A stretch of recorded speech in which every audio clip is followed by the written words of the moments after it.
కూతుర్నే నేను పెళ్లి చేసుకున్నాను, అందరితోనే మాట్లాడుతున్నా నాతో మాట్లాడలేదు.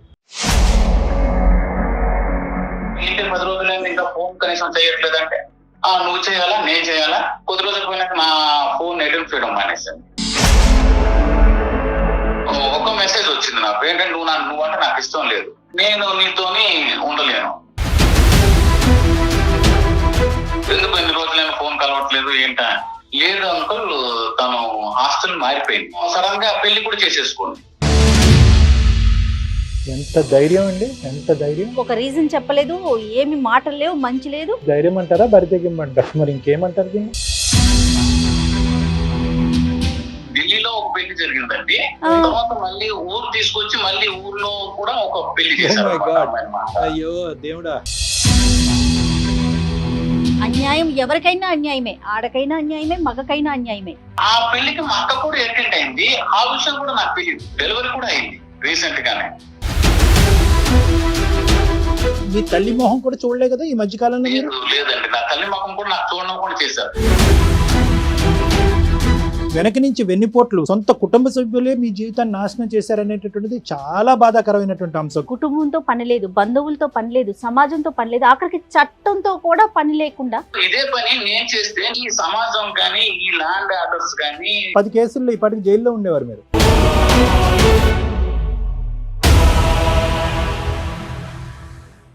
వెల్కమ్ టు అందమైన జీవితం. నమస్తే కళ్యాణ్ చక్రవర్తి. నమస్తే జయ గారు. నమస్తే. నిన్న నాకు రాజమండ్రి నుంచి ఒక మెయిల్ వచ్చిందండి, పేరు ప్రసాద్. పెళ్ళయి 1 సంవత్సరం అవుతుంది. నేను డైరెక్ట్గా టాపిక్లోకి వెళ్ళిపోతున్నానండి, ఎందుకంటే టైం వేస్ట్ కాకుండా మళ్ళీ వాళ్ళతో కూడా మనం డిస్కస్ చేయాలి కదా, అందుకనేసి. ఒక పర్సనల్ ఇష్యూ, అంటే ఇలాంటివి మగవాళ్ళు కూడా ఫేస్ చేస్తారంటే సమస్యకి ఆడ మగ తేడా లేదు, బట్ ఈ రోజుల్లో ఇలా కూడా ఉంటుందా అని నాకు అనిపించింది. కళ్యాణ్ గారు నెంబర్ ఇచ్చారు, కాల్ చేసేస్తానండి డైరెక్ట్గా. తప్పకుండా.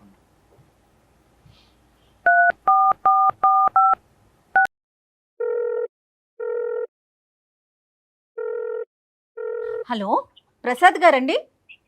అవునా? నేను జయానండి, అందమైన జీవితం ప్రోగ్రామ్ నుంచి కాల్ చేస్తున్నాను, మీతో మాట్లాడొచ్చా? మాట్లాడచ్చమ్మా, మాట్లాడు. రైట్, నాతో పాటు డాక్టర్ కళ్యాణ్ చక్రవర్తి గారు కూడా ఉన్నారు. మీరు నాకు మెయిల్ పెట్టారు, దాన్ని ఒక బ్రీఫ్ గా డాక్టర్ గారితో మాట్లాడండి. మా అక్క కూతుర్నే నేను పెళ్లి చేసుకున్నాను. మా పెళ్లి అయితే చాలా గ్రాండ్ ఇయర్, అంటే చాలా గ్రాండ్ ఇయర్ గా జరిగింది. మా అక్కల అమ్మాయి ఎదురు ఇల్లే, మా కరెక్ట్ గా మా ఇంటి డోర్ తీస్తే వాళ్ళ ఇల్లు డోర్ తీస్తే మా ఇల్లు. ఓకే. ఇలా నేను అమ్మాయి కదా అని చెప్పి కట్నం కూడా తీసుకోలేదు. ఏం కట్నం తీసుకుంటాం, అక్కల పాపం చేసుకుంటున్నాం, కుటుంబంలో చేసుకుంటున్నాం. కుటుంబం గురించి మాత్రమే ఆలోచన అండి నాది ఎప్పుడు కూడా. మా కుటుంబం అంటే మా నాన్నగారు కూడా లేరండి, చనిపోయారు. మనం ఒక స్థాయిలో ఉండాలి, మనం నలుగురికి కొంచెం దీనిగా ఉండాలి, ఎవరిని మనం తల తెచ్చుకోకూడదు, ఇలా అలా అనుకొని నేను కుటుంబం అంతా బాగుంటుంది కదా అని చెప్పేసి పెళ్లి చేసుకోవడం జరిగింది. ప్రపోజల్ ఎట్లా వచ్చిందండి? అంటే అక్క కూతుర్ని చేసుకోమని అక్క వాళ్ళ వైపు నుంచా, లేకుంటే మీ అమ్మగారి వైపు నుంచా, ఎట్లా? అక్క వాళ్ళ వైపు నుండే వచ్చిందండి. ఓకే. అక్క వాళ్ళ వైపు నుంచే వచ్చింది. అక్క వాళ్ళందరూ కుటుంబం అంతా పెద్దలంతా కూర్చున్నారు, మాట్లాడుకున్నారు, చేసిన తర్వాత నాకు చెప్పారండి. ఓకే. కుటుంబం గురించే మీరు పెళ్లి చేసుకుంటున్నారు, కానీ ఆ అమ్మాయి మీద మీ అభిప్రాయం? అమ్మాయి మీద అభిప్రాయం మంచి అభిప్రాయం, మంచి ఒపీనియన్ ఉంది. మంచి ఒపీనియన్ ఉంది. Very good, very good. మంచి ఒపీనియన్ ఉందండి. తనకండి ప్రసాద్ గారు, తనతో మాట్లాడారా పెళ్లికి ముందు? నేను మాట్లాడాను. నీకు ఇష్టం ఉందా లేదా అని కూడా అడిగానండి. ఓకే. అమ్మ వాళ్ళు అక్క వాళ్ళు ఏదో చెప్తున్నారని అలాగా నువ్వు ఒప్పుకోవాల్సిన అవసరం లేదు, నీకు ఇష్టం ఉంటేనే మనం పెళ్లి చేసుకుందాము, లేకపోతే నేను చెప్తాను అమ్మ వాళ్ళకి, నేను అక్కలకి చెప్తాను, ఒప్పిస్తానని చెప్పానండి. రైట్. నెక్స్ట్ అండి? ఆ తర్వాత అంటే పెళ్లి జరిగిందండి, చాలా గ్రాండ్ గా పెళ్లి చేసుకున్నాం, అంత బాగా జరిగిన తర్వాత హైదరాబాద్ వచ్చాం. ఇక్కడ హైదరాబాద్ లో యాజ్ యూజువల్ గా మా కాపురం అనేది చాలా చక్కగా గడిచింది. తను బీటెక్ పూర్తి చేసిందండి ఊర్లోనే. నేను ఇక్కడ వచ్చి తనకి మన ఒక దీంట్లో ఇన్స్టిట్యూట్ లో ట్రైనింగ్ ఇప్పించాను, జాయిన్ చేశాను. ట్రైనింగ్ కూడా అయిపోయింది. మేము ఒక 5-6 నెలల పాటు ఇక్కడ చాలా బాగా కలిసి ఉన్నాము. వాళ్ళు నాతో పాటు మా అమ్మగారు కూడా ఉండేవారు. ఎంత నాన్న మీ ఇద్దరి మధ్యన ఏజ్ గ్యాప్ ఎంత ఉంది నాన్న? ఒక 6 years ఉంటుంది సార్. 6 years. Okay okay. చిన్న కంపెనీలో ఇంటర్వ్యూకి వస్తే నాకు యాక్చువల్ గా చిన్న కంపెనీకి పంపించడం ఇష్టం లేదు. పూణేలో వచ్చిందండి జాబ్. ఓహోహో. ఓకే. పూణేలో జాబ్ వచ్చింది, సరే ఏం చేస్తాం, మనకి ఇంకా తప్పదు అంటే మంచి కంపెనీ కోరుకున్నాం కదా, మంచి కంపెనీ కోరుకున్నప్పుడు ఇలాంటివి సహజంగా జరుగుతుంటాయి అని చెప్పి మేము కూడా అనుకొని అక్కడ ఒక 2 days తనతో పాటు ఉండి, తనకి ఇంకా మంచి చెడ్డలు ఏం కావాలి, తనకి ఆఫీస్ కి వెళ్ళడానికి ప్రాబ్లమ్స్ ఉన్నాయి ఏంట, అసలు తను వెళ్ళగలదా అని అన్ని చూసి సెట్ చేసుకొని నేను మళ్ళీ హైదరాబాద్ వచ్చానమ్మా. ఓకే అండి. ఈ అమ్మాయి ఇంకా 10 రోజుల తర్వాత ఏంటి 10 రోజులైంది ఇంకా ఫోన్ కనీసం చేయట్లేదంటే, నువ్వు చేయాలా నేను చేయాలా అని అడిగింది. అదేంటి అలాగ అడిగావు, ఎవరు చేయాలి, నువ్వు చేయాలి నేను చేయాలి, అది ఎలాగా ఏం చేస్తున్నావు అనేసి అంటే, కాదు నువ్వు కదా చేయాలి అనేసి. సరే అని నేను దానికి సర్ది చెప్పుకొని మళ్ళీ నేను ఫోన్ చేయడం చేస్తుంది. కొద్ది రోజులు పోయినాక నా ఫోన్ అటెంప్ట్ చేయడం మానేసింది. నా ఫోన్ ఎందుకు అటెంప్ట్ చేయట్లేదు, సరే తను ఏదైనా బిజీగా ఉందేమో, ప్రాజెక్ట్ బిజీలో ఉందేమో, తనకు వర్క్ స్ట్రెస్ ఎక్కువ అవుతుందేమో అని సరే చేస్తుందిలే అని ఇందులో నా అమ్మను తన అక్కను మాట్లాడుతాను ఫోన్ చేస్తుందని అడగటం ఇవన్నీ జరిగినాయి. అయితే నేను ఒకసారి 2 సార్లు అయినాయి ఫోన్ చేయట్లేదు అనేసి అంటే తర్వాత నేను అక్క వాళ్ళకి చెప్పాను, ఇలాగ నా ఫోన్ ఎత్తట్లేదు, లేదురా తను ఏదో బిజీగా ఉంటుంది, నా ఫోన్ మాకు ఫోన్ చేస్తుంది కదా మాట్లాడుతుంది కదా అని చెప్పేవారు. సరే అనుకున్న తర్వాత ఇలాగ మళ్ళీ ఫోన్ రీచ్ అవ్వట్లేదు, ఎప్పటికి రీచ్ అవ్వకపోయేసరికి నేను తన ఫ్రెండ్ ఫోన్ నుంచి నాకు ఒకసారి ఫోన్ చేసింది అనమాట. ఆవిడ జనరల్ గా తన ఫోన్ కి సిగ్నల్స్ ఉండవు ఒక్కోసారి, అక్కడ ఉండకపోతే వేరే వాళ్ళ ఫోన్ పక్క ఫోన్ నుంచి చేయడం కానీ ఇలా చేయడంలో ఈ నెంబర్ కూడా పెట్టుకోండి అని చెప్పారు. నేను ఆ నెంబర్ కి ఫోన్ చేశాను, ఎందుకు ఎన్ని రోజులైనా ఫోన్ కలవట్లేదు ఏంటా ఖచ్చితంగా. ఆ అమ్మాయి నాకు చెప్పడం ఏంటంటే, లేదు అంకుల్ తను హాస్టల్ మారిపోయింది. అంతవరకు నాకు తెలియకపోవడం, ఒక భర్త కావాలనివ్వండి, ఒక మగాడి కావాలనివ్వండి, తన హాస్టల్ మారిపోయిన విషయం నాకు తెలియాల్సిన అవసరం ఉందా లేదా? బేసిక్ కమ్యూనికేషన్, అది బేసిక్ కమ్యూనికేషన్. ఇంకా అతను మాట్లాడటం అక్కడ నుంచి కొంచెం మాట్లాడటం కూడా అంత కరెక్ట్ గా లేదు, నాకు ప్రాపర్ గా తన నుంచి ఏ ఇన్ఫర్మేషన్ లేదు, ఏం ఒక రెస్పాన్సిబిలిటీగా బిహేవ్ చేయట్లేదు తను. సరే ఏదో సర్దుకుపోతాం అనేసి నేను కొంచెం ఇదిగానే ఉన్నాను. మీ ఇంట్లో మనం సడన్ గా ఒక రోజు ఒక మెసేజ్ వచ్చింది నాకు, ఏంటంటే నువ్వు అంటే నాకు ఇష్టం లేదు, నేను నీతోని ఉండలేను. ఏంటి కారణం ఏంటి అనేసి అడిగితే సరే ఇంకా నా ఫోన్ కి రెస్పాన్స్ లేదు. పూణే వెళ్ళిన ఎన్ని రోజులకి నాన్న ఈ మెసేజ్ వచ్చింది మీకు? ఒక 1 year కి అవుతుంది. 1 year అదే ఒక 1 year పైన అవుతుందండి. 1 year పైన. ఈ 1 year పైన టైంలో ఎన్నిసార్లు ఆవిడ పూణేకి రావటం కానీ, మీరు పూణే హైదరాబాద్ రావటం కానీ? మీరు పూణే 2 times వెళ్ళాను సార్. నేను హైదరాబాద్ నుంచి పూణే 2 times వెళ్ళాను. తను పూణే నుంచి మా ఇంటికి ఒక 2 times వచ్చింది. అప్పుడు ఎలా ఉంది? మీరిద్దరు ఫేస్ టు ఫేస్ ఉన్నప్పుడు రెస్పాన్స్ ఎలా ఉంది? బాగానే ఉంది సార్. అప్పుడు ఏమి ఇంటికడ కూడా వచ్చినప్పుడు కూడా అలాంటి ఇదేం లేదు సార్. మీకు ఎటువంటి అనుమానం కానీ ఏది రాలే? ఏం రాలేదు సార్ నాకు. ఓకే, మీరు చాలా పేషెంట్ గా ఉన్నట్టే లెక్క. 1 year అంటే మనోళ్ళే కదా డాక్టర్ గారు వాళ్ళు. అదే మన అమ్మాయి అన్నట్టే మీరు ఉన్నారు. కానీ ఆ అమ్మాయి మీరు ఓన్ చేసుకున్నంత ఇదిగా అమ్మాయి మిమ్మల్ని ఓన్ చేసుకోలేదు కదా. ఇలా జరుగుతున్న తర్వాత ఎప్పుడైతే నేను మెసేజ్ చదివానో చేశాను, వెంటనే పెద్ద బావ గారికి ఫోన్ చేశాను. ప్రాపర్ గా నాతో మాట్లాడలేదు ఇలాగా అని చెప్పేసి నేను ఆయనకి చెప్పాను. ఓకే. అసలు ఏం రెస్పాన్స్ లేదనమాట. అసలు ఏమనుకోవాలో ఏమో తెలియదు. నేను ఫోన్ చేసినా కరెక్ట్ గా తనకు ఫోన్ చేస్తే ఇంకా అప్పటి నుంచి నా ఫోనే ఎప్పుడు లిఫ్ట్ చేయలేదు. ఓకే. ఆ అక్కలకి అమ్మాయికి ఏది అడిగినా అంటే ఎందుకంటే మా అమ్మగారికి మా అన్నయ్యకి అయితే ఏం తెలియదండి ఈ విషయంలో. ఓకే. మా అక్క వాళ్ళకే తెలుసు అనమాట. ఓకే. తర్వాత ఏం జరిగిందండి? సడన్ గా పెళ్లి కూడా చేసేసుకోండి. పెళ్లి చేసుకుందా? పెళ్లి చేసేసుకుందండి. ఎక్కడ? పూణేలోనే పెళ్లి చేసు అంటే పూణే కదండి, తను ఢిల్లీ అబ్బాయిని పెళ్లి చేసుకున్నారు. అయితే ఆ పెళ్లికి మా అక్క కూడా అటెండ్ అయింది.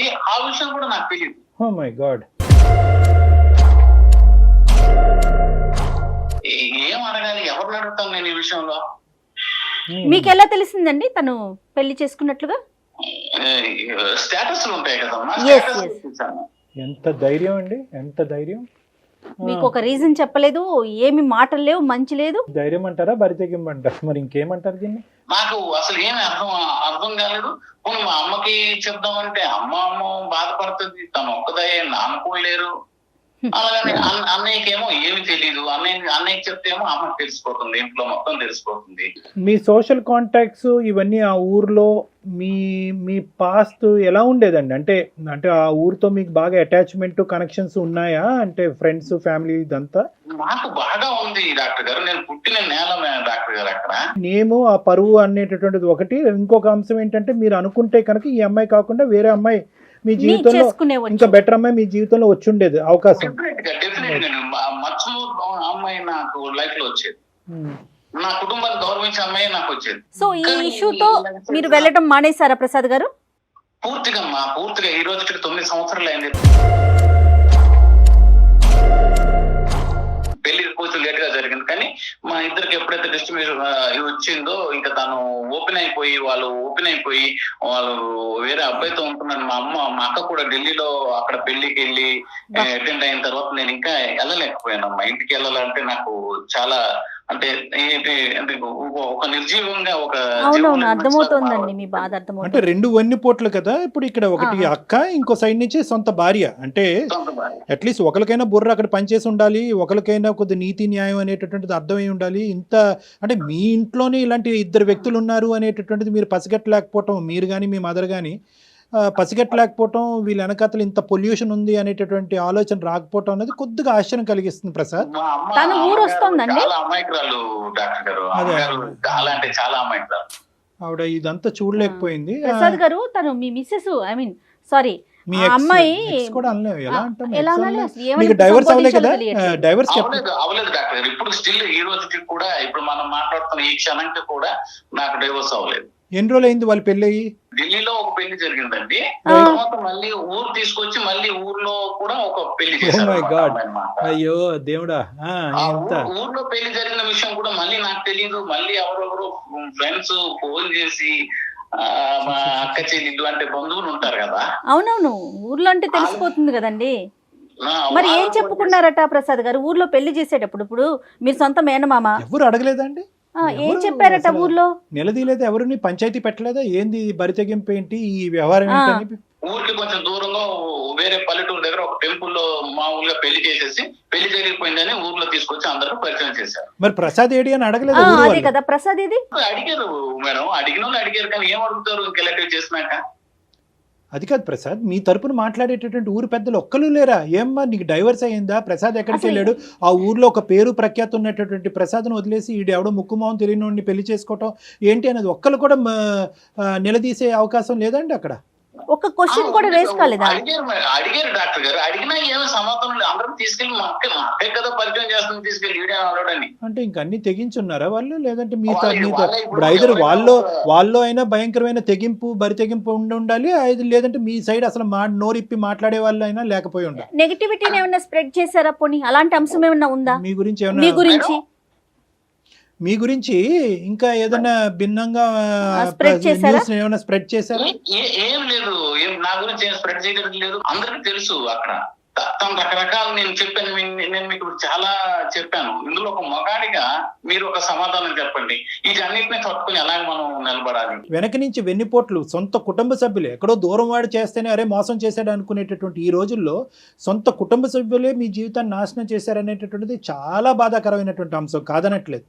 కానీ ఇక్కడ ఇక్కడ ఇక్కడ కొన్ని మనకు వచ్చేటటువంటి ప్రశ్నలు ఏంటంటే, మీ సైడ్ నుంచి బేసిక్ కాన్సెప్ట్ ప్రసాద్ అనేటటువంటి తెలియనటువంటి ఊర్లో, మనిషి గురించి తెలియనటువంటి ఊర్లో ప్రసాద్ని ఇంత అన్యాయం చేస్తారా అని ఎదిరించి నిలదీసేటటువంటి వ్యక్తి కనిపించకపోవటం అన్నది ఇక్కడ ఆశ్చర్యం కలిగించే అంశం.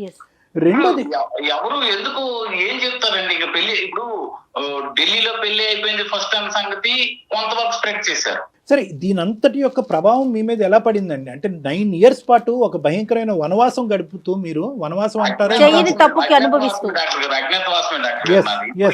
అంటే ఇంత ఎందుకు మిమ్మల్ని మీరు ఎందుకు ఇంత శిక్షించుకుంటున్నారు? నెంబర్ 1. నెంబర్ 2, ఇక్కడ ఏంటంటే మీ తల్లి మొహం కూడా చూడలే కదా ఈ మధ్య కాలంలో మీరు? లేదండి, నా తల్లి మొహం కూడా నాకు చూడడం కూడా చేశారు. ఇందులో ఇంకొక విషయం, ఇంకా గొప్ప విషయం ఏంటంటే డాక్టర్ గారు, అసలు అంటే ఇవన్నీ ఎలా చెప్పాలి, అసలు ఏమని చెప్పాలి, సిగ్గు విడిచిపోయి అన్ని ఇంకా సంగతి మర్చిపోయి చెప్పాలేమో తెలియదు, కానీ తను డెలివరీ కూడా అయింది.